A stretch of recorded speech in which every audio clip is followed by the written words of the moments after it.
అండి, అందరికీ నమస్తే. ఇక్కడ జరుగుతున్నటువంటి సంబరం బుల్లావ సంబరం అంటారండి. ఇది మా అమ్మ వాళ్ళ ఊళ్ళో ప్రతి ఏటా ఈ మాఘమాసం ఈ బుల్లావ సంబరం అయితే జరుగుతుంటుంది. ఇక్కడ ప్రత్యేకత ఏంటి అంటే ఈ మాఘ పౌర్ణమికి ఈ సంబరం అయితే జరుగుతూ ఉంటుంది. ఒక చిన్న ఆవు విగ్రహాన్ని నగరోత్సవం చేస్తూ ఈ విధంగా కనుక చప్పట్లతో నగరోత్సవం అయితే చేస్తారండి. ఇలా నగరోత్సవం చేసుకొని మాఘ పౌర్ణమి నాడు అక్కడ ఉన్నటువంటి గంగమ్మ తెలుసుకుంటుంది. అక్కడ మాఘ పౌర్ణమి రోజు ఈ బుల్లావని ఊరంతా తీసుకొని ఈరోజు పౌర్ణమి రోజు తిరునాళ్ళకి అక్కడ ఈ బుల్లావని తీసుకుంటారండి. ప్రతి ఏటా ఈ మాఘమాసం ప్రత్యేకంగా ఈ బుల్లావ సంబరం అయితే ఎంతో చక్కగా అయితే జరుగుతూ ఉంటుందండి.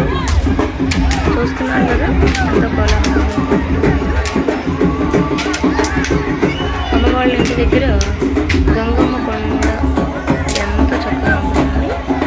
అది పూర్వకల్లు అనే గ్రామంలో ఆ గంగమ్మ తల్లి స్వయంగా అయితే వెలిసింది. ఆవిడ నడిచిన అడుగులు కూడా కొండ మీద అయితే ఉంటాయండి.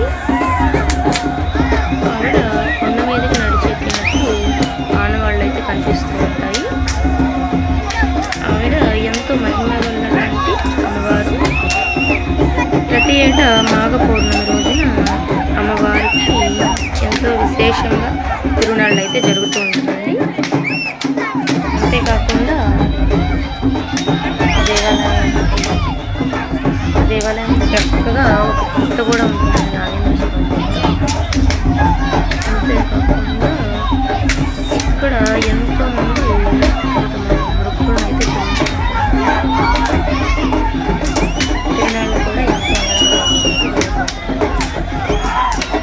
అయితే ఈ చిన్న ఆవు కింద నుండి చిన్న పసుపు ఆవు కింద నుంచి తీస్తారండి. అది